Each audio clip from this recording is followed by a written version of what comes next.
Assalamualaikum warahmatullahi wabarakatuh. Kami dari kelas 4 EPGSD, mahasiswi Universitas Muhammadiyah Profesor Dr. Hamka, Fakultas Keguruan dan Ilmu Pendidikan, akan membahas materi mengenai inovasi belajar dan pembelajaran. Untuk memenuhi tugas mata kuliah belajar dan pembelajaran, dosen pengampu Ibu Guri Pramudiani SPD MSc. Kami kelompok 2 beranggotakan Aulia Nur Aziza Hanum, Nur Fahliza Ramadhani, Mardita Putri Fauzia, Andini Salsabila Istiqomatul Yahya, Dita Afifa Ramadini, Aulia Firlia, dan Nadia Putri Utami. Tahukah kamu bahwa negara Indonesia menempati peringkat terbawah kedua di dunia dalam hal literasi? Hal tersebut menggambarkan bahwa banyak masyarakat Indonesia yang kurang menyukai membaca. Padahal ada pepatah mengatakan bahwa membaca merupakan jendela ilmu. Dengan membaca buku, pikiran kita lebih terbuka dalam memperoleh ilmu pengetahuan. Dengan adanya permasalahan tersebut, kita harus mengadakan inovasi dalam hal belajar dan pembelajaran. Itu inovasi belajar dan pembelajaran. Inovasi dapat diartikan sebagai wujud baru berupa ide, gagasan, atau tindakan. Sedangkan dilihat dari maknanya, sesuatu yang baru itu bisa benar-benar baru atau belum tercipta sebelumnya, yang disebut dengan invention, atau dapat juga tidak benar-benar baru sebab sebelumnya sudah ada, namun dalam konteks sosial yang berbeda, yang disebut dengan discovery. Belajar merupakan segala aktivitas mental atau fisik yang menghasilkan perubahan-perubahan dalam mengolah pemahaman dari yang tidak tahu menjadi tahu. Pembelajaran adalah proses interaksi peserta didik dengan pendidik dan sumber belajar pada suatu lingkungan belajar. Maka dapat dikatakan bahwa inovasi belajar dan pembelajaran merupakan sebuah upaya pembaharuan terhadap berbagai komponen yang diperlukan dalam penyampaian materi pembelajaran berupa ilmu pengetahuan dari tenaga pendidik kepada peserta didik dengan tujuan untuk meningkatkan kualitas pendidikan yang sedang berlangsung.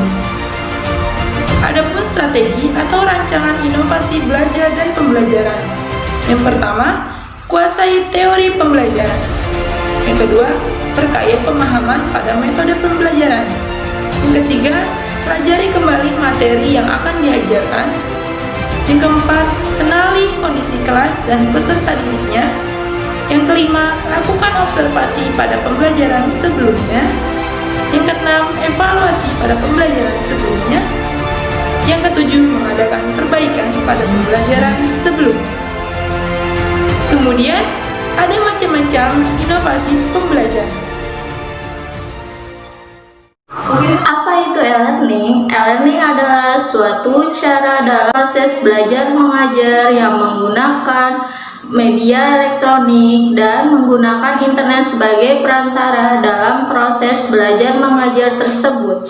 Langkah e-learning yang pertama, strategi pengembangan e-learning.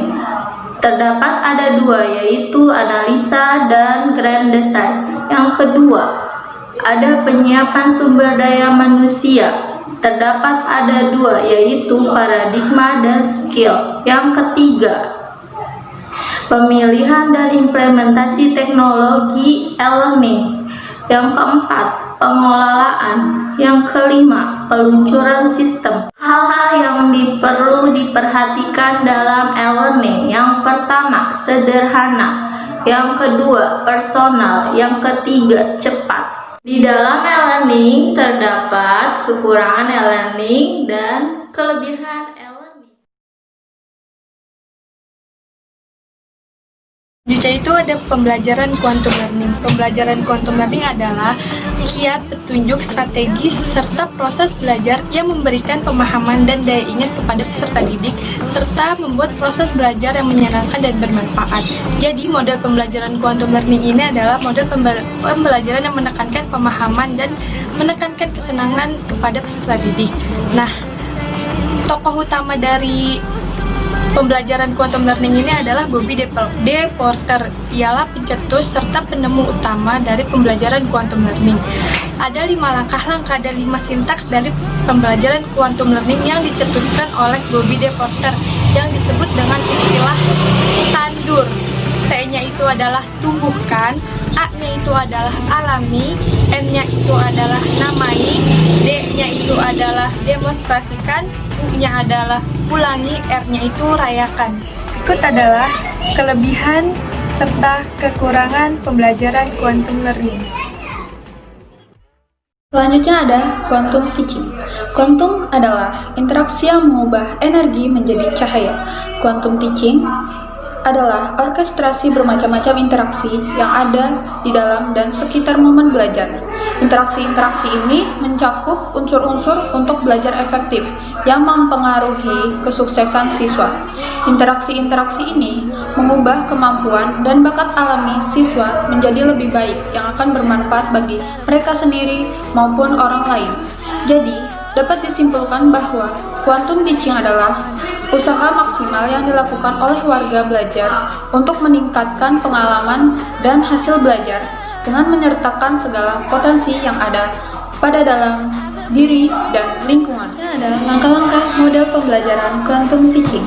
Yang pertama ada tumbuhkan, yang kedua alami, 3 namai, 4 demonstrasikan, 5 ulangi, 6 rayakan. Itu ada kelebihan dan kekurangan model pembelajaran quantum teaching.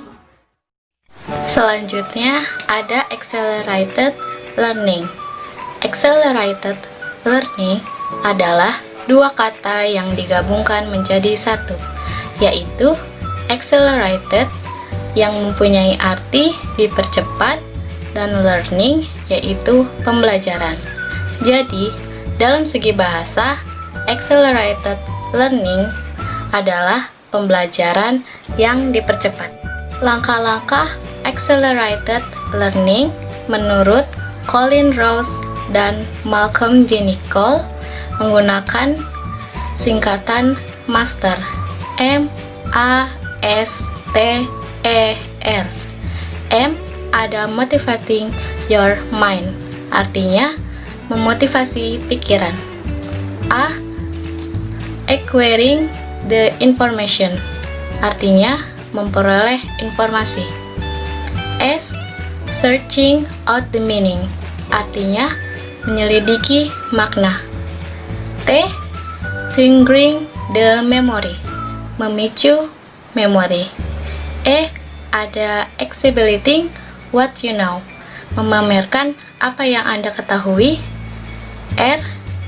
Reflecting how you learn, artinya merefleksikan bagaimana belajar. Berikut adalah kelebihan dan kekurangan accelerated learning. Selanjutnya yaitu pembelajaran kooperatif dan kompetitif learning. Cooperative learning yaitu cara belajar yang mengajarkan siswa bekerja sama yang baik kepada temannya dan pembelajaran ini berpusat kepada siswa. Sedangkan competitive learning yaitu cara belajar yang mengajarkan siswa bersaing secara sehat. Ada 6 langkah-langkah untuk pembelajaran kooperatif ini. Yang pertama, menyampaikan tujuan serta memotivasi siswa. Yang kedua itu penyajian informasi, guru memberikan informasi yang benar kepada siswa. Yang ketiga itu atur siswa menjadi kelompok belajar. Yang keempat itu membimbing siswa dalam kelompok belajar yang sudah tadi disiapkan sebelumnya. Yang kelima itu evaluasi, dan yang keenam itu adalah selalu memberikan penghargaan kepada siswa. Dan pembelajaran kooperatif dan kompetitif learning ini mempunyai kelebihan dan kekurangannya di antaranya. Latihan belajar berbasis aneka sumber atau yang dikenal dengan bebas, lebih dikenal dengan istilah resource-based learning, merupakan salah satu strategi penerapan paradigma konstruktivisme. Dalam paradigma pendidikan tradisional, guru dianggap satu-satunya sumber belajar. Namun, dalam paradigma pendidikan modern, tidak lagi demikian. Siswa dapat belajar dari berbagai sumber lain, tidak hanya dari guru. Selanjutnya yaitu manfaat pembelajaran berbasis aneka sumber. Yang pertama, meningkatkan produktivitas pembelajaran. Yang kedua, memberikan kemungkinan pembelajaran yang sifatnya lebih individual. Yang ketiga, meningkatkan kualitas proses pembelajaran, memungkinkan belajar secara seketika. Langkah-langkah yang harus dilakukan dalam pembelajaran berbasis aneka sumber adalah yang pertama, mengidentifikasikan pertanyaan atau permasalahan. Yang kedua, merencanakan cara mencari informasi. Yang ketiga, mengumpulkan informasi. Yang keempat, menggunakan informasi. Yang kelima, mensintesa informasi. Dan yang terakhir, evaluasi. Kelebihan menerapkan metode belajar berbasis aneka sumber. Yang pertama adalah mengakomodasikan perbedaan individu. Yang kedua adalah mendorong kemampuan siswa dalam pemecahan masalah. Yang ketiga adalah siswa bertanggung jawab terhadap pembelajaran. Yang keempat adalah memberikan peluang kebebasan kepada siswa. Yang kelima adalah siswa akan belajar bagaimana cara belajar. Selain memiliki sejumlah kelebihan, metode ini juga memiliki sejumlah kekurangan, yaitu yang pertama, menuntut kemampuan dan kreativitas siswa dan guru. Yang kedua, menuntut persiapan pembelajaran yang matang dari seorang guru. Sekian video pembelajaran kali ini, kurang lebihnya mohon maaf. Wassalamualaikum warahmatullahi wabarakatuh.